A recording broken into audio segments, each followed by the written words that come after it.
वर्ध्यामध्ये मुसळधार पाऊस कोसळतोय आणि पावसामुळे नदी नाल्यांना मोठ्या प्रमाणात पूर आलेला आहे। सरूळ या ठिकाणी यशोदा नदी दुथडी भरून वाहते आणि पुलावरून 3 ते 4 फूट आता पाणी वाहत आहे। वर्धा ते राळेगाव हा मार्ग वाहतुकीसाठी बंद करण्यात आलेला आहे। मागील 15 दिवसात दुसऱ्यांदा या ठिकाणी पूर आलाय आणि या पुरामुळे हिंगणघाट आणि देवळी तालुक्यातील गावांच्या जिल्ह्यांशी संपर्क तुटलेला आहे। तर नदीकाठच्या गावांना आता सतर्कतेचा इशारा दिलाय। दुसरीकडे अलमडोह अलीपूर हा मार्ग सुद्धा वाहतुकीसाठी बंद करण्यात आलाय आणि या पावसामुळे अलमडोह गावातील पाणी शिरल्याची भीती आता व्यक्त केली जाते। नरेंद्र मते आमचे प्रतिनिधी अधिकची माहिती देतात। नरेंद्र, आपण बघतोय खरं तर मुसळधार पाऊस सुरू आहे, सध्याची काय परिस्थिती दिसते?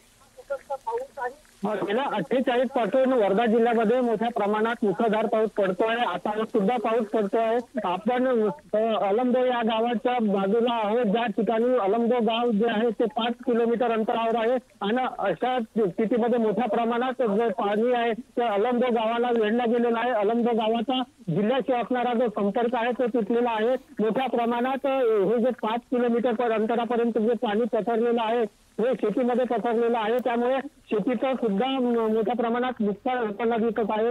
शेतीत जे उगवलेलं पीक जे आहे ते सुद्धा वाहून गेलेलं आहे आणि यशोदा नदीचा जो मोठा पूर आलेला आहे त्या पुरामुळे ही जी अलमडो या गावाचा जो संपर्क तुटलेला आहे त्या गावापर्यंत अजूनपर्यंत प्रशासनाचा अधिकारी किंवा कर्मचारी या ठिकाणी पोहोचलेला नाही, त्यांचा संपर्क सुद्धा झालेला नाही। प्रशासनाचा कोणताही अधिकारी ज्या अलमडो मार्गावर सुद्धा दिसून येत नाही, पोलीस प्रशासन सुद्धा दिसून येत नाही। त्यामुळे हे गाव जे आहे सध्या तरी जिल्हा प्रशासनाशी कोणत्याही संपर्कात नसल्याचं एकंदरीत दिसून येतं।